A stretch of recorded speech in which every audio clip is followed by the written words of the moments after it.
Hi అండి, welcome to hair style corner. ఇవాళ వచ్చేసి జిగ్ జాగ్ ఎలా స్టిచ్ చేయాలి అనేసి ఈ వీడియోలో నీట్ గా ఎక్స్ప్లెయిన్ చేస్తున్నానండి. మనం నార్మల్ ఫుట్ ని యూస్ చేసినప్పుడు 2 లో పెడతామండి. జిగ్ జాగ్ పాదాన్ని యూస్ చేసేటప్పుడు 1 లో పెట్టుకుంటాం అన్నమాట.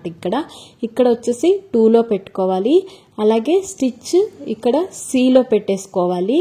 నెక్స్ట్ వచ్చేసి స్టిచ్ యొక్క లెంత్ అండ్ విడ్త్ ఉంది కదా, లెంత్ వచ్చి 2 లో పెట్టుకోవాలి, విడ్త్ వచ్చి 4 to 5 లో పెట్టుకోవాలి. ఈ సెట్టింగ్స్ నీట్ గా క్లియర్ గా ఎక్స్ప్లెయిన్ చేశాను, చూసుకోండి. ఈ సెట్టింగ్స్ జిగ్ జాగ్ చేసేటప్పుడు ఇంపార్టెంట్ అన్నమాట. మనం మామూలుగా ఏ క్లాత్ తీసుకున్నా దానికి starting and ending rough stitch important. నేను ఆల్రెడీ స్టిచ్ వేసాను కాబట్టి ఇక్కడ నేను రఫ్ స్టిచ్ వేయట్లేదు. ఏ జిగ్ జాగ్ మిషన్లోనైనా లెఫ్ట్ హ్యాండ్తో క్లాత్ని కొద్దిగా మూవ్ చేయాలి. తర్వాత రైట్ హ్యాండ్తో 1/4 ఇంచ్ కంటే తక్కువ క్లాత్ ఇలా ఫోల్డ్ చేస్తూ ఈ జిగ్ జాగ్ పాదానికి కర్వ్ ఉంటుంది, ఆ కర్వ్ ఎడ్జ్ దగ్గర ఇలా మీరు అందిస్తూ ఉండాలి. ఇంతే అండి జిగ్ జాగ్, సింపుల్గా వేసుకోవచ్చు. మీరు ఇంట్లో కూర్చొని ఇది స్టిచ్ అనేది నేర్చుకోవచ్చు అన్నమాట.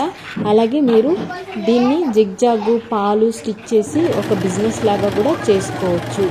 నేను ఇప్పుడు మీకు అర్థమయ్యేడిగా ఎక్స్ప్లెయిన్ చేశానని అనుకుంటున్నాను. మన సబ్స్క్రైబర్ ఒకరు కామెంట్ చేశారండి, జిగ్ జాగ్ నీట్గా ఒక వీడియో పెట్టండి అని. వారి కోసం అయితే ఈ వీడియో నేను పోస్ట్ చేస్తున్నాను. చూసారా, మనకి ఇలా నీట్గా వస్తుందండి జిగ్ జాగ్. ఇందులో ఏమైనా డౌట్స్ ఉంటే కామెంట్ చేయండి, నేను ఇంకా ట్రై చేస్తాను మీకు అర్థమయ్యేడిగా చెప్పడానికి. మళ్ళీ ఒకసారి చెప్తున్నానండి, ఏ మిషన్లోనైనా లెఫ్ట్ హ్యాండ్తో క్లాత్ని కొద్దిగా మూవ్ చేయాలి, రైట్ హ్యాండ్తో ఈ కర్వ్కి 1/4 ఇంచ్ కంటే తక్కువ క్లాత్ని ఇలా ఫోల్డ్ చేసి అందిస్తూ ఉండాలి. ఇంతే అండి, starting and ending rough stitch అనేది వేసేసుకునేసేయాలి. అలాగే ఈ వీడియోని స్కిప్ చేయకన్నా ఎండింగ్ వరకు చూసారు అంటే ఈ వీడియోలో ఓవర్లక్ కూడా ఎలా వేయాలి అనేది నేను ఎక్స్ప్లెయిన్ చేశాను. ఇలా మీరు సింపుల్గా జిగ్ జాగ్ అనేది నీట్ ఫినిషింగ్ వచ్చేలాగా స్టిచ్ చేసుకోవచ్చు. ఇక్కడ చూసారు అంటే మీకు అర్థమైపోతుందండి ఎంత నీట్గా స్టిచ్ చేసాము అనేసి. ఇందులో ఏమన్నా డౌట్స్ ఉంటే కామెంట్ చేయండి. నెక్స్ట్ మనం ఓవర్లక్ ఎలా స్టిచ్ చేయాలి అనేసి ఈ వీడియోలో మీకు ఎక్స్ప్లెయిన్ చేస్తానండి. ఓవర్లక్ కోసం మనం నార్మల్గా యూస్ చేసే పాదాన్ని తీసుకోవాలి. ఈ జిగ్ జాగ్ పాదాన్ని రిమూవ్ చేసుకునేసి ఇప్పుడు ఈ పాదాన్ని మనం దీనికి ఇక్కడ ఈ టెన్షన్కి దీన్ని ఫిట్ చేసుకోవాలి.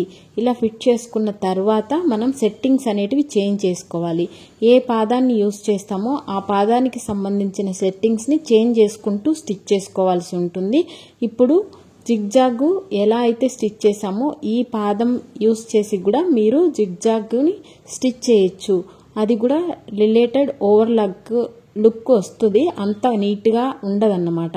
ఏదైనా కూడా మీరు కొద్దిగా ఫోల్డ్ చేసి స్టిచ్ చేసుకుంటే బాగుంటుందండి. ఇక్కడ ఫోల్డింగ్ అన్ఫోల్డింగ్ స్టిచ్ రెండు ఇక్కడ నేను మీకు ఎక్స్ప్లెయిన్ చేస్తాను.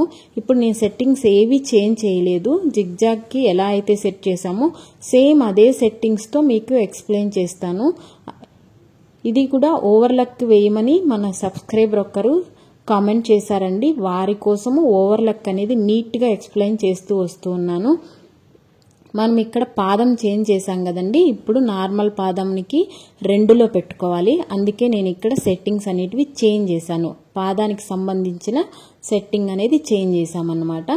చూసారా, ఇలా వస్తుందండి, జిగ్ జాగ్ లాగే వస్తుంది. చూసారా, ఇలా వస్తుంది. కొద్దిగా ఫోల్డ్ చేసుకొని స్టిచ్ చేయాలి. ఇప్పుడు ఫోల్డింగ్ అన్ఫోల్డింగ్లో ఎలా వస్తుందో స్టిచ్ ఇక్కడ మీకు ఎక్స్ప్లెయిన్ చేస్తాను. ఇక్కడ నేను ఫోల్డ్ చేయట్లేదు, ఫోల్డ్ చేయకన్నా స్టిచ్ అనేది వేసి చూపిస్తాను, చూడండి. ఇలా మనం నార్మల్గా స్టిచ్ చేసుకుంటూ వెళ్ళాలి.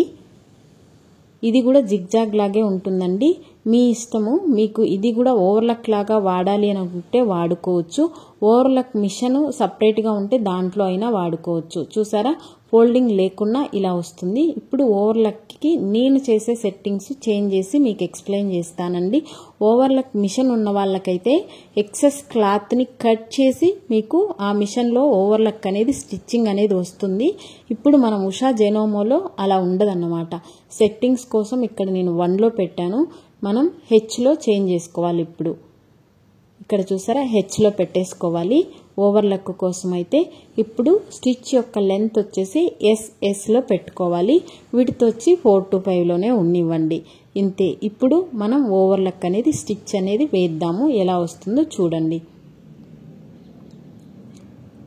కొద్దిగా రఫ్ స్టిచ్ అనేది వేసేసుకునేసి ఓవర్లక్ మనం ఎప్పుడు క్లాత్ యొక్క ఎడ్జ్లో చేసుకుంటాం కదండి, దానికోసం మనం ఎడ్జ్లో మీరు ఫోల్డ్ చేయకపోయినా కూడా ఇలా స్టిచ్ అనేది వేసుకోవచ్చు, ఫోల్డ్ చేసి కూడా చేసుకోవచ్చు. ఫోల్డ్ చేశారు అంటే అంత కంఫర్ట్ ఉండదండి, దానికే నేను ఫోల్డ్ చేయకుండానే మీకు ఎక్స్ప్లెయిన్ చేస్తూ ఉన్నాను. కొద్దిగా హ్యాండ్తో క్లాత్ అనేది మూవ్ చేయాలి, లెఫ్ట్ హ్యాండ్తో. అది మూవ్ చేసిన దానికి మూవ్ చేయకుండా వచ్చేదానికి ఇప్పుడు ఈ వీడియోలో మీకు నీట్గా ఎక్స్ప్లెయిన్ చేస్తాను.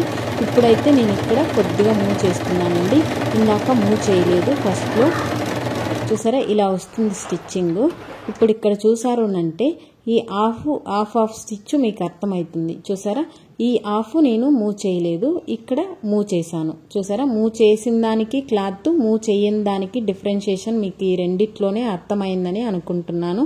నేను మళ్ళీ ఒకసారి ఓవర్లక్ ఎక్స్ప్లెయిన్ చేస్తాను చూడండి. ఇప్పుడు మనం 3లో పెట్టి మామూలుగా 2లో పెట్టి స్టిచ్ చేస్తే ఎలా వస్తుందో చూడండి. ఇది విడ్త్ ఎక్కువ గ్యాప్ అనేది వస్తుందండి, ఇది ఓవర్లక్ లాగా కనిపివ్వదు.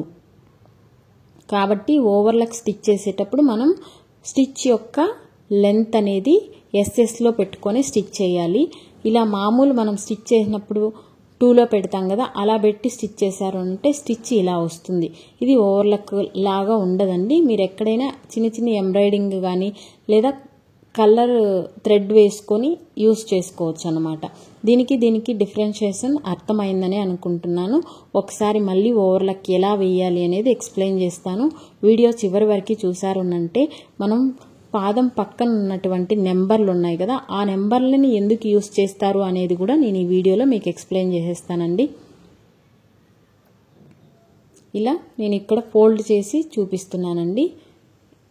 అంటే ఇది ఫోల్డ్ కాదండి, ఎడ్జ్లో ఉందనుకొని మీరు స్టిచ్ చేసుకోవాలి. నేను ఆల్రెడీ స్టిచ్ వేసాం కదా, అందుకని కొద్దిగా వేస్ట్ క్లాత్ కాబట్టి నేను ఫోల్డ్ చేసి మీకు చూపిస్తున్నాను. లెఫ్ట్ హ్యాండ్తో కొంచెం మూవ్ చేయాలండి, లేకుంటే ఎక్కువ దగ్గర వచ్చేస్తుంది స్టిచ్చెస్. ఓవర్లక్ అనేది నీట్గా రాదన్నమాట. ఎప్పుడైతే కొద్దిగా మూవ్ చేస్తారో అప్పుడు చూసారా, ఇది మూవ్ చేయలేదు, ఇక్కడ మూవ్ చేసాము.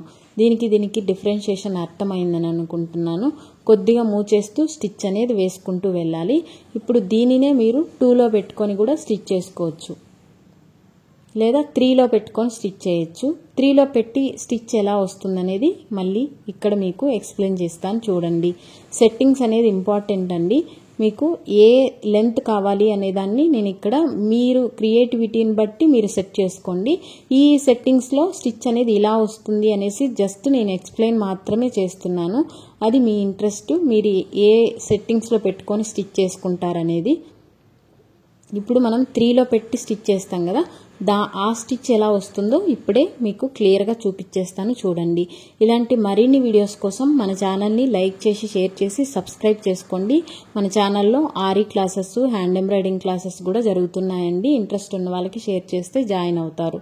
ఇక్కడ చూసారా, 3లో పెట్టి స్టిచ్ చేసినందుకు అలాగే మనం 2లో పెట్టి స్టిచ్ చేసినందుకు డిఫరెన్షియేషన్ మీకు అర్థమైంది అనుకుంటున్నాను. ఇక్కడ నేను మూవ్ చేయలేదు, ఇక్కడ మూవ్ చేశాను. మూవ్ చేసినందుకు హ్యాండ్తో కొద్దిగా మూవ్ చేసిన స్టిచ్కి మూవ్ చేయని స్టిచ్కి డిఫరెన్షియేషన్ ఉంది చూసారా, అది మీ క్రియేటివిటీని బట్టి ఉంటుంది. ఆల్మోస్ట్ ఇప్పుడు ఓవర్లక్ స్టిచ్ ఎలా వేయాలి అనేది మీకు అర్థమైందని అనుకుంటున్నాను. నెక్స్ట్ మనం స్టిచ్ చేసే పాదానికి పక్కన ఇక్కడ కొన్ని నెంబర్లు, లైన్లు ఉన్నాయి. ఇవి ఎందుకనేది ఇప్పుడు మీకు ఎక్స్ప్లెయిన్ చేస్తాను. టేప్లో ఇది ఇంచ్ సైడ్ అండి, ఇది 1/2 ఇంచ్ ఉంటుందన్నమాట. నార్మల్గా స్టిచ్ చేయాలి కాబట్టి ఇక్కడ సెట్టింగ్స్ అనేటివి చేంజ్ చేసుకొని ఏలో పెట్టాను నేను. ఇప్పుడు మనకి సెంటీమీటర్స్ సైడు ఉంటుంది కదా, అది కూడా ఇక్కడ మనం క్లాత్ని ఫోల్డ్ చేసుకొని స్టిచ్ చేసుకోవాలి. మనకి ఇది ఇంచెస్ సైడ్ అండి, 1/2 ఇంచ్ వస్తుంది. నెక్స్ట్ సెంటీమీటర్ సైడ్ అయితే మీకు 1 సెంటీమీటర్ వస్తుందన్నమాట. ఇది ఎందుకునంటే మనము స్టిచ్ చేసినప్పుడు ఎక్సెస్ క్లాత్ పెట్టి స్టిచ్ చేయడం కోసం ఈ లైన్స్ అనేటివి ఉంటాయండి. ఇక్కడ మీకు ఇక్కడి వరకే కావాలి అని అనుకుంటే ఇక్కడ గైడ్ అనేది వస్తుంది, దాన్ని ఫిక్స్ చేసుకోవచ్చు. ఇప్పుడు నేను ఫుట్ చేంజ్ చేసి స్టిచ్ చేంజ్ చేస్తున్నాను కాబట్టి ఇక్కడ ఏలో పెట్టుకోవాలి. ఈ స్టిచ్ లెంత్ వచ్చేసి 2లో పెట్టుకోవాలి, ఇది ఏలో పెట్టేసుకోవాలి, మర్చిపోవద్దండి. ఇది మాత్రం సెట్టింగ్స్ చేంజ్ చేసుకుంటూ ఉండాలి. ఈ లైన్స్ ఎందుకంటే మనం 3 monthsకి ఒకసారి మన బాడీలో మెజర్మెంట్స్ అనేటివి చేంజ్ అవుతూ ఉంటాయండి. ఎక్సెస్ స్టిచెస్ కోసం ఈ లైన్స్ అనేటివి యూజ్ చేస్తాము. ఇక్కడ మీరు వైట్ టేప్ కూడా పెట్టేసుకొని ఇలా మీరు స్టిచ్ చేసుకోవచ్చు. నేను ఫస్ట్ 1/2 inch దాకా పెట్టి స్టిచ్ చేస్తాను చూడండి. ఇక్కడ rough stitch compulsory starting and ending.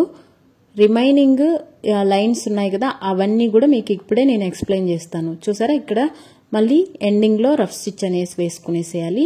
Next ఇంకొక లైన్ ఉంది కదా, ఆ లైన్ కి ఎలా వేసి స్టిచ్ చేయాలి అనేది ఇక్కడ ఎక్స్ప్లెయిన్ చేస్తానండి. ఎవరైనా ఆరి క్లాసెస్ లో కానీ హ్యాండ్ ఎంబ్రాయిడింగ్ క్లాసెస్ లో కానీ జాయిన్ అవ్వాలి అనుకున్న వాళ్ళకి మన ఛానల్ ని షేర్ చేయండి. మన ఛానల్లో వీడియోస్ చూసే మీరు ఇంట్లో కూర్చొని ఈజీగా వర్క్ అనేది నేర్చుకోవచ్చు. Hand embroidering, tailoring, ary work నేర్చుకోవాలి అని అనుకుంటే ఎడ్యుకేషన్తో పని లేదు, అలాగే ఏజ్ లిమిట్ అవసరం లేదండి. Working womens, house wifes, students ఎవరైనా నేర్చుకోవచ్చు. చూసారా, ఇలా ఇంత గ్యాప్ ఇచ్చి మనం లైన్స్ లాగా స్టిచ్ చేసుకోవాలి అనడం కోసం మీకు ఇక్కడ ఈ లైన్స్ అనేటివి ఉన్నాయండి. ఒక్కొక్క క్లాత్ కి ఒక్కొక్క మెజర్మెంట్ తో మనం స్టిచ్ చేస్తాము. అది బ్యాగ్స్, అలాగే హ్యాండ్ బ్యాగ్స్, పౌచెస్ స్టిచ్ చేస్తాం కదా, అలాంటి అవుట్కి స్టిచ్ చేసినప్పుడు ఇలా మనం కొద్దిగా క్లాత్ ఉంటుంది. అలాంటప్పుడు ఈ లైన్స్ ని ఫాలో అయ్యి మీరు స్టిచ్ చేశారు అని అంటే ఇలా స్ట్రెయిట్ లైన్స్ అనేటివి వస్తాయన్నమాట. ఇక్కడ నేను కొద్దిగా ఎడ్జ్ లో కూడా ఒకసారి స్టిచ్ చేసి మీకు ఎక్స్ప్లెయిన్ చేస్తాను చూడండి. ఆల్మోస్ట్ ఈ వీడియోలో జిగ్జాగ్ ఎలా స్టిచ్ చేయాలి, ఓవర్లక్ ఎలా స్టిచ్ చేయాలి, సెట్టింగ్స్ ఎలా చేంజ్ చేసుకోవాలి, నెక్స్ట్ ఈ లైన్స్ ని ఎలా ఫాలో అవ్వాలి అనేది అర్థమైందని అనుకుంటున్నాను. మీకు ఈ లైన్స్ కరెక్ట్ గా ఫాలో అవ్వడం రాలేదు అని అనుకుంటే దీనికి ఒక గైడ్ వస్తుందండి, దాన్నైనా తీసుకోండి. లేదంటే మన దగ్గర వైట్ టేప్ ఉంటుంది కదా, డబుల్ సైడ్ టేపు, దాన్ని అంటించుకునేసారు అంటే క్లాత్ అనేది దాన్ని ఆనుకొని స్టిచ్ చేశారంటే మీకు నీట్ ఫినిషింగ్ వస్తుంది. లైన్స్ అనేటివి స్ట్రైట్ గా వస్తాయండి. ఇంతసేపు నా వీడియో చూసినందుకు థ్యాంక్ యూ సో మచ్ అండి. ఏమైనా డౌట్స్ ఉంటే కామెంట్ చేయండి. నెక్స్ట్ ఎలాంటి వీడియో పెట్టాలి అనేది కామెంట్ చేసినారు అంటే నేను దాన్ని బట్టి ప్రిపేర్ అయ్యి వీడియోస్ అనేటివి పోస్ట్ చేస్తాను. ఇలాంటి మరిన్ని వీడియోస్ కోసం మన ఛానల్ ని సపోర్ట్ చేస్తారని అనుకుంటున్నాను. ఈ లైన్స్ లో మీకు అర్థమైందని అనుకుంటున్నాను. ఈ లైన్స్ ఇలా వస్తాయన్నమాట స్టిచెస్. ఓవర్లక్, జిగ్జాగ్, ఈ లైన్స్ ఎలా స్టిచ్ చేయాలి అనేసి ఆల్మోస్ట్ క్లియర్ గా ఎక్స్ప్లెయిన్ చేశానని అనుకుంటున్నాను. Thank you for watching.